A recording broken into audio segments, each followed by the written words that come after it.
गायब हो गए, तो क्या कहेंगे? देखिए, जो दो बंदे गायब हुए हैं वो हमारे कबायली और पख्तून रिवायात के खिलाफ किए गए हैं। जिरगा हमारा जो है वो पख्तून रिवायात है।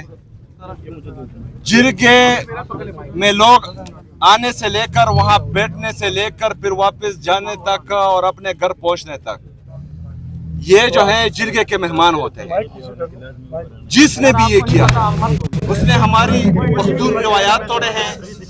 जिसने भी ये किया है वो हमारे पख्तून कौम के अमन का दुश्मन है।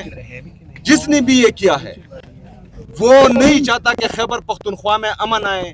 जिसने भी ये किया है वो पख्तून कौम का, पख्तून रिवायात का और इस जरगे का, पख्तूनख्वा में अमन का, खैबर पख्तूनख्वा में अमन का वो दुश्मन है। मैं कोर कमांडर साहब से भी ये कहता हूँ कि आप नीचे देखें जिसने भी ये किया है, क्योंकि इसका रद्द-ए-अमल बहुत सख्त आएगा। इसमें जो है स्पीकर खैबर पख्तूनख्वा असम्बली, हुकूमत खैबर पख्तूनख्वा, ये सब हमारे मेहमान थे। इसमें फिर हम जो है मुद्दी बनेंगे। तो ये जो है बहुत गलत काम किया है जिसने भी किया है। मैंने पुलिस से पूछा, एक बात मैं बात पूरी करने दें मुझे। इस तरह अगर फर्ज करें खैबर पख्तूनख्वा की पख्तून और कबायली रिवायात को अगर तोड़ा जा रहा है और उसमें जो है हमारे अमन को नुकसान हो रहा है, पख्तूनों का नुकसान हो रहा है, सूबे का नुकसान हो रहा है, तो मैं वाज़ा पैगाम देता हूँ कि उस पर रद्द-ए-अमल आएगा और वो बहुत सख्त होगा।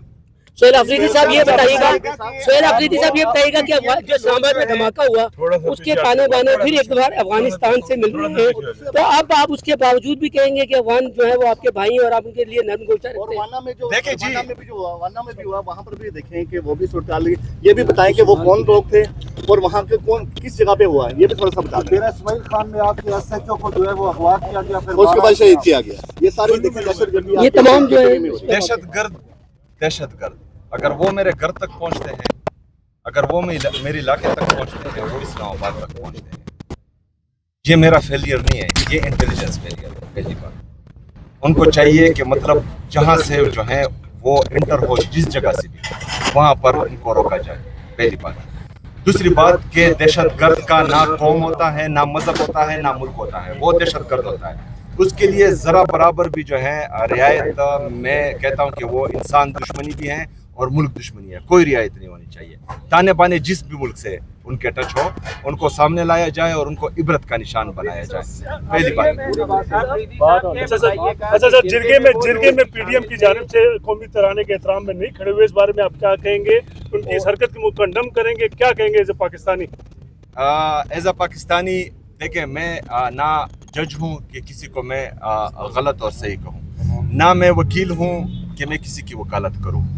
वहाँ हाल में जितने भी लोग थे कौमी तराने के एहतराम में वो खड़े हुए, और ये हर पाकिस्तानी का फ़र्ज़ है कि वो कौमी तराने का एहतराम करें, पाकिस्तानी परचम का एहतराम करें और मुल्क में जो है आईन और कानून का एहतराम करें। ये हर पाकिस्तानी का फ़र्ज़ है। अगर फिर किसी के ग्रीवेंसेस हैं तो वो उनको सुना जाए जिस किसी की भी हो। ये किसी की ज़ाती राय हो सकती है, लेकिन ये जरगे का पैगाम ये नहीं था। अगर किसी चीज से अगर यार जवाब तो पूरा करने देना मुझे यार। ऐसी तमाम हरकत जिससे एंटी पाकिस्तान होने का स्मेल आए किसी को भी, वो किसी को भी नहीं करने चाहिए, क्योंकि जो लोग खैबर पख्तूनख्वा में अमन लाना नहीं चाहते, जो खैबर पख्तूनख्वा की आवाम को एंटी स्टेट बनाना चाहते हैं या वहाँ पर ऐसा कोई जवाब बनाना चाहते हैं जिससे खैबर पख्तूनख्वा को नुकसान हो और वहाँ पर जो है एक दफ़ा फिर खून की होली हो, हमें किसी को भी ये मौका नहीं देना चाहिए कि वहाँ पर एक दफ़ा फिर खून की होली खेली जाए। हम पाकिस्तानी हैं, हम मुहिब्बुल वतन पाकिस्तानी हैं। पाकिस्तान के परचम का, पाकिस्तान के तराने का, पाकिस्तान में आईन और कानून की बालादस्ती का, पाकिस्तान में जमहूरियत के हम आलम बरदार हैं और इंशाअल्लाह ताला ये आज से नहीं, जब से पाकिस्तान बना है हम हैं। इसी तरह अभी भी हैं और इसी तरह हमेशा रहेंगे। ओके जी, ओके जी, ओके जी, बस।